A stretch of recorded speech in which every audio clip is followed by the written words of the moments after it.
العاشرة تماما بتوقيت العاصمة أسمر. إلى حضراتكم نشرة الأخبار لهذا المساء، مستهلة إياها بأهم وأبرز العناوين.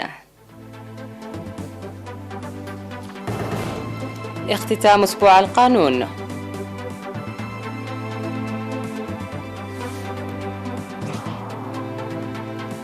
وزارة الزراعة تعمل لاستخدام إضافي للموز والبرتقال.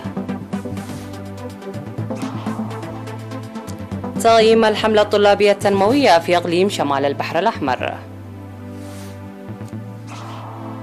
بريطانيا تدعو للوحدة في اجتماع مجموعة السبعة لمواجهة سلوك روسيا. عشرات القتلى جراء إعصار بولاية كنتاكي الأمريكية. مقاتلة روسية ترافق طائرة تجسس أمريكية فوق البحر الأسود. أعلنت وزارة الصحة بأن الفحوصات المخبرية التي أجريت أمس في مراكز العزل والفحص في الإقليمين الأوسط وعنسبة قد أظهرت إصابة 13 مواطن بفيروس كورونا. وقد ظهرت 8 من الإصابات في الإقليم الأوسط، 4 في مراكز العزل و4 في مراكز الفحص، وهم من مناطق أخرية وأبشاول ومعسكر دندن وتيرافولو. و5 إصابات في مراكز الفحص في إقليم عنسبة، 2 منها في حجاد، 1 في كل من علبرعد وعتكليزان. في غضون ذلك شفي 35 مرضى كورونا كانوا يتلقون العلاج في المستشفيات، 19 من الإقليم الجنوبي و7 من الإقليم الأوسط. وبهذا بلغ عدد المصابين بفيروس كورونا في البلاد حتى الأمس 7629 شفي منهم 7404 وتوفي 63 مريضا، فيما لا يزال 162 من المرضى يتلقون العلاج بالمستشفيات. وزارة الصحة 11 من ديسمبر 2021. اختتمت يوم أمس 11 من ديسمبر في قاعة الإقليم الأوسط أسبوع القانون الذي نظمته وزارة العدل تحت شعار القانون لبناء الوطن منذ 6 من ديسمبر. واشتمل أسبوع القانون على سيمينارات وورش عمل حول إريتريا والقانون الدولي وإعلان القوانين الأساسية ووضع القوانين وعملية وضع وتجميع وتنسيق القوانين وبرامج التثقيف القانوني وعملية تنفيذ القوانين الأساسية والتقنية والخدمات العدلية. كما تضمن أسبوع القانون برامج تنويرية في القانون موجه للإريتريين في المهجر والمساعدة القانونية التي تقدم مجانا في الأقليم ال6 في البلاد، وتوعية الطلاب بالقانون وعروض للصور والأدوات ومناشط رياضية ومسابقات معلومات وبرنامج تشجير. وقد نظم أسبوع القانون بهدف الحصول على آراء الشعب عن القوانين الصادرة في 30 سنة الماضية المبنية على قيم وتاريخ وهوية الشعب الإريتري والحصول على آراء الشعب. أعلنت وزارة الزراعة أن برامج التدريب التي ظلت تقدمه للخبراء والمزارعين والمستهلكين منذ عام 2018 لمختلف الاستخدامات الإضافية للموز والبرتقال تحقق نتائج مرضية. وأوضحت الوزارة أن التدريب المقدم للمدربين يهدف زيادة استخدام الموز والبرتقال بدل تناوله فقط كما هو بالعصير. وأفادت مسؤولة الزراعة المتوسطة والنقدية في وزارة الزراعة السيدة ليديا تخلة ميكائيل أن العمل جار لإدخال وسائل طهي الموز واستخدامه في الخبز والحلويات. وأوضح أعضاء التدابير المنزلي في إقليم القاش بركة المشاركون في دورة تدريبية أن التأهيل له دور كبير في الاقتصاد والصحة والأمن الغذائي. وذكرت خبيرة زيادة قيمة الفواكه أن التدريب مستمر لاستخدام البرتقال في الحلويات والمربى وغيره. وناشدت وزارة الزراعة المستهلكين الاستفادة الاقتصادية والصحية من وسائل الاستخدام الإضافي للموز والبرتقال التي تعمل لإدخالها.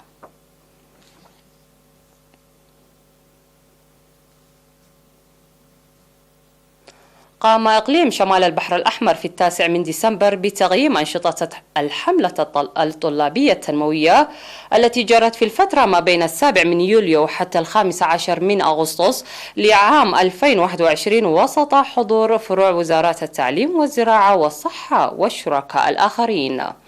وأوضح مسؤول الحملة الطلابية التنموية في فرع التعليم الأستاذ تسفاتيون تكئي أن الحملة التي نفذت هذا العام في مديريات نقفة وأفعبت وقندع و5 نقاط عمل شارك فيها 1400 طالب قد أنجزوا أعمالا فعالة تمثلت في حماية التربة وحفظ المياه ورعاية الشتول والأشجار وإعداد حفر لقرص الشتول. وأشار إلى إنجاز 84.5% بفضل تجهيز الشتول وأدوات العمل في أوانها، وساعدت المتابعات الجارية أثناء العمل الطلاب للتسلح بروح عالية وترسيخ ثقافة العمل الجماعي. وذكر الأستاذ تسفاتيون انحصار العمل الطلابي التنموي في مناطق محدودة نتيجة للظروف المناخية، وقدم رأيه لتنظيم العمل الطلابي في وقت الدراسة تفاديا لهذه الإشكالية. من جانبه أشار مسؤول التعليم في الإقليم الأستاذ رشيد محمد عثمان إلى أن الحملة الطلابية ظلت تحقق تجارب ثرة من حين لآخر، وبرزت نتائجها جيدا منوها إلى العمل لحل جوانب القصور والتحديات. وقدم المشاركون آراء وتوصيات بناءة تساعد في تفعيل الحملة الطلابية، من ضمنها تسييرها بسبل مدروسة وتقوية العلاقة بين وزارتي التعليم والزراعة وتخصيص المدارس مشاتل خاصة بها. وفي الكلمة الختامية التي قدمها المدير العام لقسم الخدمات الاجتماعية السيد رزانف السها، أوضح فيها بأن تطور الحملة الطلابية الملموسة ورغم وضوح جوانب القصور والتحديات، إلى أنه لرفع نتائجه يجب على كافة الجهات تقوية العمل المنسق. قدم الاتحاد الوطني للشباب والطلبة فرع إقليم القاشبركة جائزة تنافسيا ل81 طالب بينهم 27 طالبة حققوا نتائج عالية في امتحانات الشهادة المتوسطة على مستوى الإقليم. وأوضح مسؤول متابعة الفروع في فرع الاتحاد في الإقليم السيد سليمان يوسف في المناسبة التي جرت في مدينة تسني في 7 ديسمبر أن الجائزة توقفت ل2 بسبب وباء كورونا، وأن منح الجائزة يشمل المتفوقين في العام الدراسي 2019-2021، مشيرا إلى أن حوالي 32% من الطلاب المتفوقين هم من مديرية تسني. وقال مدير مديرية تسني السيد سيوم جبرئيوسوس إن الجائزة مشجعة لمزيد من التفوق، داعيا تعاون كافة قطاعات المجتمع لرفع عدد الطلاب المتفوقين. وتقدم جائزة تنافسية للمرة الثانية في إقليم القاشبركة. من ناحية ثانية، عقد فرع الاتحاد الوطني للشباب والطلبة في مديرية تسني مؤتمره يوم 7 ديسمبر، وانتخب هيئة إدارية جديدة لتنظيم الشباب العمال. وأوضح رئيس التنظيم السيد مريح حيلأب في التقرير الذي قدمه تنفيذ أعمال مرضية في السنتين الماضيتين لرفع الوعي وتعزيز مشاركة الشباب في البرامج الوطنية. من جانبه أوضح مسؤول فرع الاتحاد الوطني للشباب والطلبة السيد ملس قبراي الأهمية الكبيرة لدور تنظيم شبابي قوي لإنجاح برامج التصدي، وشكر عمل الهيئة الإدارية المنتهية مهامها، متمنيا التوفيق للهيئة الإدارية الجديدة.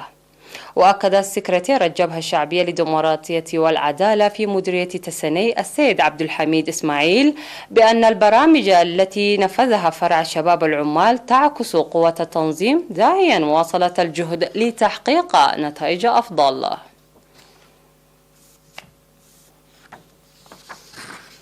استشهد المناضل ورد برهي الذي كان تحت رعاية وزارة العمل والرعاية الاجتماعية جراء الإعاقة التي أصابته في النضال التحرري في 5 ديسمبر إثر علة إصابته عن عمر بلغ 68 عاما. والتحق المناضل ورد برهي بصفوف جبهة التحرير الإريترية عام 1974، وانضم بعد ذلك في صفوف الجبهة الشعبية لتحرير إريتريا في شهر سبتمبر عام 1977، وخدم شعبه ووطنه بوفاء وإخلاص حتى أصيب بجرح عميق في الظهر والأرجل في معركة مصوع لعام 1978. ووري جثمانه الثرى في ظهر 6 من ديسمبر في مقبرة الشهداء في العاصمة أسمرة. وعربت وزارة العمل والرعاية الاجتماعية عن بالغ حزنها باستشهاد المناضل ورد برهي، وقدمت أحر تعازيها لأسرته ورفاقه. نشرتنا تتواصل بعد الفاصل، ابقوا معنا.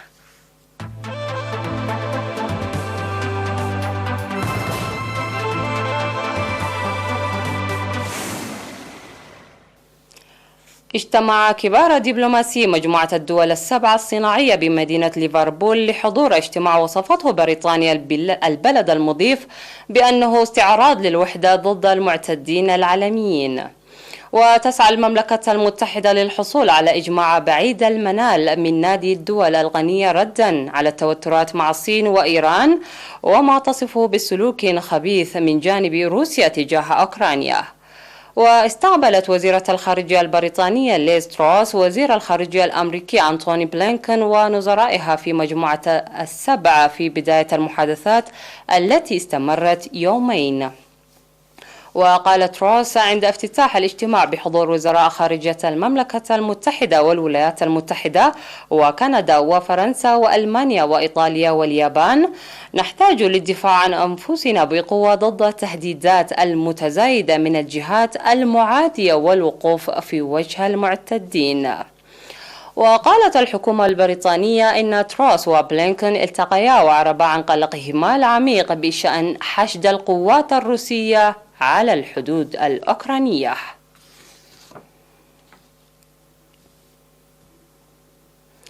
أعلن حاكم كنتاكي أن 50 شخصا على الأقل لقوا مصرعهم بعد اجتياح أعاصير مدمرة الولاية وغيرها من الولايات الأمريكية، فيما أعلن حاكمها عن فرض حالة الطوارئ على أراضيها. ولحقت أضرار بالعديد من مقاطعات كنتاكي من جراء الإعصار الأقوى على الإطلاق والرياح المرافقة له والتي تجاوزت سرعتها 300 كيلومتر وفق الحاكم أندي بيشير. وفي نفس الليلة اجتاحت عاصفة مستودعا كبيرا لشركة أمازون في ولاية إلينوي كان بداخلها قرابة 100 موظف وفق وسائل إعلام محلية. وأظهرت صور وفيديوهات انتشرت على مواقع التواصل الاجتماعي مباني دمرتها العاصفة، فيما تناثرت قضبان الحديد الملتوية والأشجار المقتلعة وحجارة الطوب في الشوارع، تاركة وراءها واجهات منازل مدمرة. وجاء الإعصار فيما عاثت عواصف خرابا في ولايات أمريكية عدة. أعلنت وزارة الدفاع الروسية أن مقاتلة من طراز سو 30 تابعة لقواتها رافقت طائرة استطلاع أمريكية فوق المياه الدولية للبحر الأسود.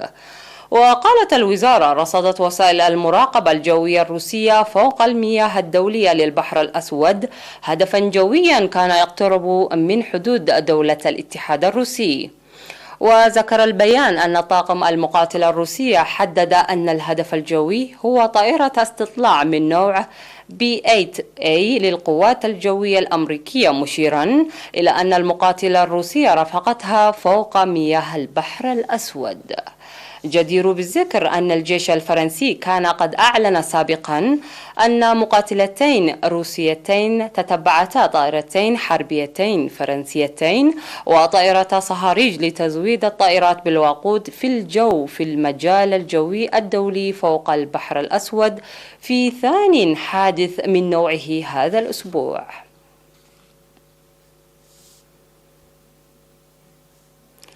في خطوة غير مسبوقة على المستوى الدولي تهدف إلى تجنيب المجتمع أضرار السجائر بأنواعها، تتجه نيوزيلندا إلى منع شبابها من التدخين بشكل نهائي في المستقبل القريب. وبموجب قانون يتوقع أن يفعل العام المقبل، فإن كافة الأشخاص الذين ولدوا بعد عام 2008 لن يسمح لهم بشراء أي سيجارة طيلة حياتهم. وقالت وزيرة الصحة النيوزيلندية عائشة فيرال: نريد أن نتأكد من أن الشباب لن يبدأوا التدخين على الإطلاق. وحظيت الخطة بترحيب واسع في الوسط الطبي، لأن الأمر يتعلق بسابقة على المستوى الدولي من أجل تطويق عادة التدخين. ولجأت سلطات نيوزيلندية إلى هذه الخطوة لأن السياسات الأخرى التي تسعى إلى مكافحة التدخين تستغرق وقتا طويلا، في حين تؤدي إلى نتائج محدودة للغاية وفق الحكومة.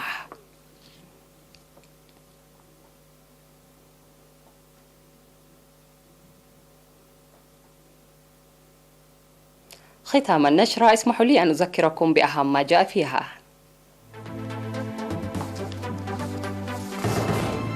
اختتام أسبوع القانون.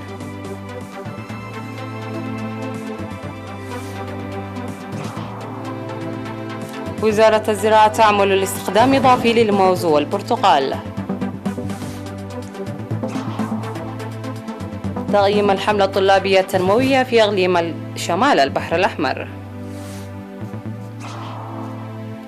بريطانيا تدعو للوحدة في اجتماع مجموعة السبع لمواجهة سلوك روسيا.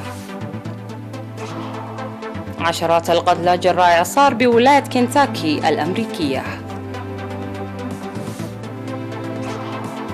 مقاتلة روسية ترافق طائرة تجسس أمريكية فوق البحر الأسود. إلى اللقاء.